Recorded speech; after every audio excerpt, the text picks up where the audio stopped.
What's good, y'all? It's your man Wayne Trent. We back with another joint, man. And look what I got. Look what I got. Bow. Damn, get that joint focused. Quit playing with me.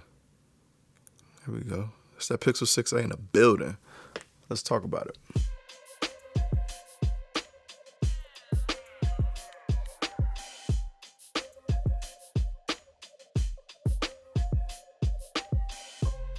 It's been a minute since I've actually used a budget device, so to speak. And I don't know what it was really that got me to go ahead and get the Pixel 6a. Like, I was usually a lot of my buying reasoning ends up being one of these days I was on a stream chilling and we start talking about phones, and then my mind starts wandering and I'm just like, you know what, let's go ahead and get it. So I'm pretty sure that's how it came about with the Pixel 6a. But enough of that. Let's talk about my experience. So got in on Friday, didn't really get a chance to play with it. So I'm really only working off about 2 days actual use with it. And I gotta be honest, man, the Pixel 6a is legit. Not too many shortcomings. We're gonna talk about as much as I can in this video with the first couple of days that I've had it. But let's start with the hardware. So the hardware, A1. I can't stress that enough. For something that's $450, you can't really go wrong with it. Like, they talk about the back being plastic, and you know, that's not really so much of a big deal, especially the feel of it. It has the glossy look, so it looks like it's actually glass, and that really adds to it. Now, not only that, even though it's plastic on the back, the weight, I've heard other people say that it kind of felt cheap, it kind of felt hollow, but if you're comparing it to the Pixel 6, you might get to that, but just it in itself, when you pick it up, there's a tiny bit of heft to it, and it does not feel cheap to me. Come on, like, for me, I'm a real big stickler when it comes to hardware, and some of these things, like a cheap feeling phone would definitely turn me off. No matter what, you know, what the internals are, what the software is like. A cheap feeling device, a cheap looking device, I just can't really rock with it. I appreciate Google actually keeping up with the current design language with the Pixel 6 and the 6a. They're not like rolling it back to years prior like the iPhone SE is doing, like kind of working off of that iPhone 8 look with their newest version of the SE. This is the newest version of the A series, and it has the exact kind of look of your latest device. More about the design is just something about this, like the Pixel series for me there's been some devices that a lot of people didn't like, but for me, I think they've been really consistent about their design language in terms of just giving you a specific kind of look. They've always kind of done this two-tone thing, and I appreciate that, especially here on the Pixel 6, 6a, and 6, and all the other ones. I love the symmetry of this device. Like, there's something about that. Just the fact that you're rocking this camera bar. The camera bar, for me, is everything. It just adds so much to it. You know, it's very even. It looks clean. You put a case on it. The case makes everything look dope. It's something about it. I love the Pixel 6 design. It's probably one of my favorite design phones out currently. But let's get into something else now. So the design, the hardware, everything, you don't really got nothing to worry about on that front. For $450, you're solid there. Now, as far as day-to-day use, you're pretty solid there. I really don't have any issues with the Pixel 6a so far. I've been using it. It's one of my daily drivers, not my 100% daily driver, but I'm using it, and there's no lack of performance. You got last year's Tensor chip, so you're good on that front. You don't have the updated camera hardware, but you got Google with the image processing, so you're always good there. So, and they're using a sensor that they used in the past that they pretty much had nailed down. So consistent pictures, point and shoot is gonna be great. Video may leave a little bit behind, but for $450, you're probably still not gonna find video as good at this price point compared to other devices. iPhone SE's videos, other $450 phones video, So Pixel 6a is still going to be champ when it comes to overall photography and video at this price point to me. Now, I haven't used every $450 phone, so I don't know who's killing it out there in that price point, but I think the Google Pixel 6 is doing a pretty good job at that. So cameras, you're going to be solid. Charging speed, 18 watts, whatever. It's going to charge a little slow. Don't worry about that. That's one of the things that a lot of people have been complaining about. We'll talk about some of those. So that was one. Let's just touch on this 60 hertz thing real quick. For me, the 60 hertz thing is a non-issue. Now, I'll be honest, I do see it. Some people say there's those people out there that say that, it shouldn't have it just off of that. I can't say that because I think that this phone has the potential to be the new flagship killer. For real.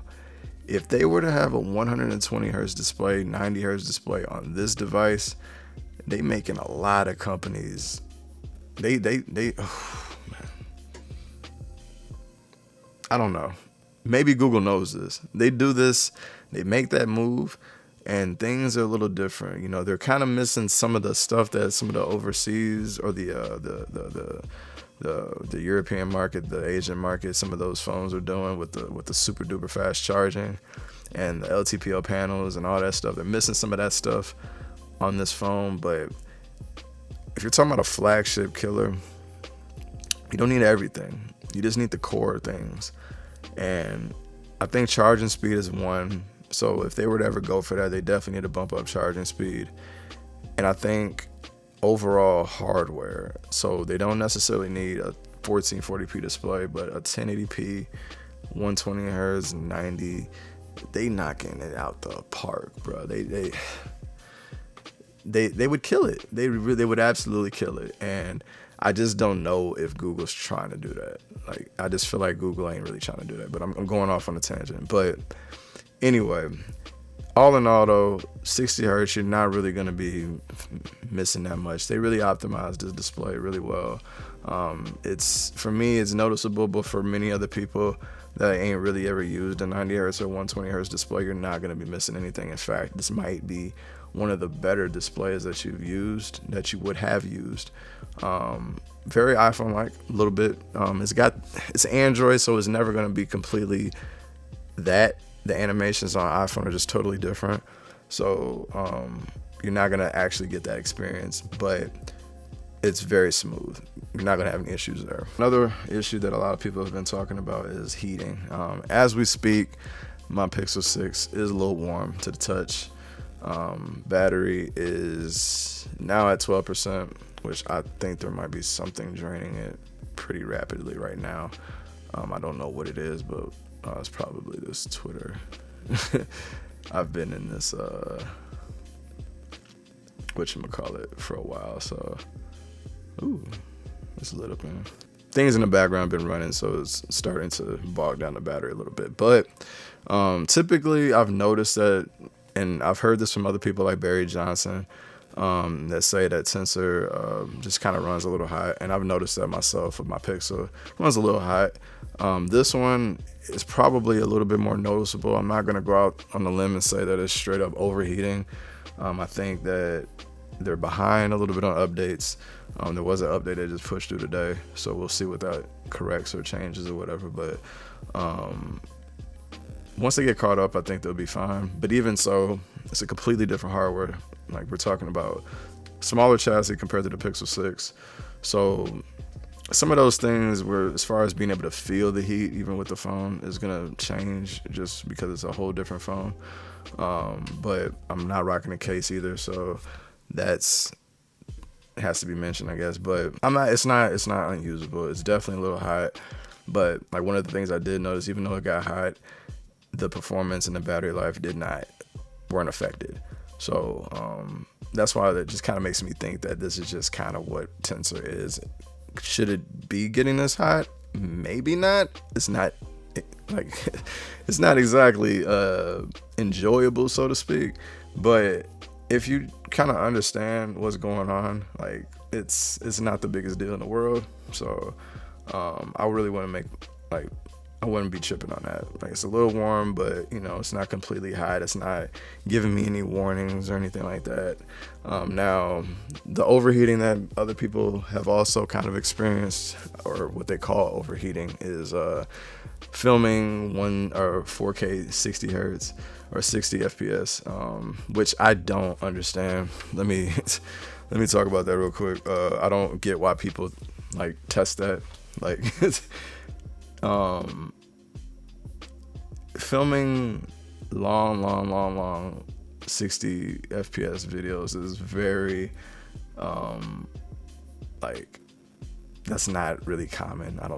I don't think so. Like, it doesn't make sense to make an entire 15-20 minute video in 60 frames per second, let alone 4K.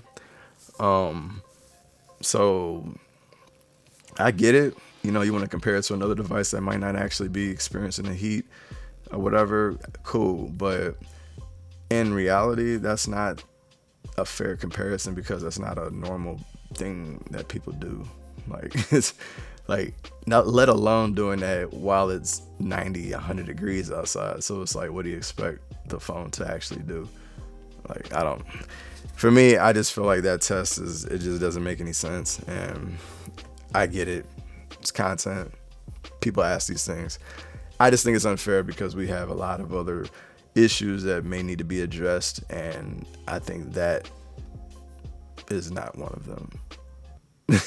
For me personally, but you do with that as you wish. I'm not the most technical YouTuber. I'm not the most technical person in general, so I may not know exactly what I'm talking about. But for me, I feel like I think people are reaching. But anyway, moving on. Pixel 6 though, all in all, has been the Pixel 6a has been an enjoyable experience. Some of the things I do wish while we're at the end of the video, matter of fact, just show you this case. I picked up this case on Amazon. I'll put a link in there too. I can't pronounce the name of where it came from, but I really like this case. It's a fabric, kind of adds a nice little elegant look to it. But some things that I do miss. So I don't like the fact that Google got rid of the headphone jack. I really wish it would have kept that. Not complaining about it or anything like that, but it was a feature that it was one of the last phones to really have it. I kind of wish that they kept it, but maybe it comes back, maybe. Anyway, what else? I do wish that it had 120 hertz and 90 hertz, but very much understandable that, you know, for this price, for this device, it's not necessary. I'm cool with it. Other than that though, we don't need wireless charging, none of that stuff. This, man, fingerprint scanner. Oh my God, I forgot the fingerprint scanner. So that's the last thing we're gonna talk about, the fingerprint scanner. Compared to my Pixel 6, it's actually a little bit more consistent, I'll say that. Is it faster? It's probably just as fast, maybe. But overall, like, I like that with the Pixel 6a, I've noticed that I've been able to have greasy fingers, dirty fingers, and still be able to get into it. All right. You got a Pixel, and I know some people will not like this because they think that what one company's doing should apply to every other company. So y'all gotta stop doing that, by the way. Now, when you set this up, set it up exactly how Google tells you to set it up. They tell you, they give you on-screen prompts. They say, do this, tap it a few times, move it slightly in a different direction. They give you instructions on how to use it. A lot of people want to then do everything. They want to try their own little new ways of doing it and then get mad that things aren't working the way they want it to. At least do what Google has instructed and then give it a fair judgment after that. But don't do that other mess. Like that's so stupid. Now, I did exactly what Google did or told me to do when setting up the fingerprint scanner. And in doing that, I've noticed that the fingerprint scanner works pretty well. I set it up the exact same way on my second thumb, and at different angles, the angles that I actually inputted, it's just fine. I know a lot of people are talking about you can log in on fingers that aren't registered. Like,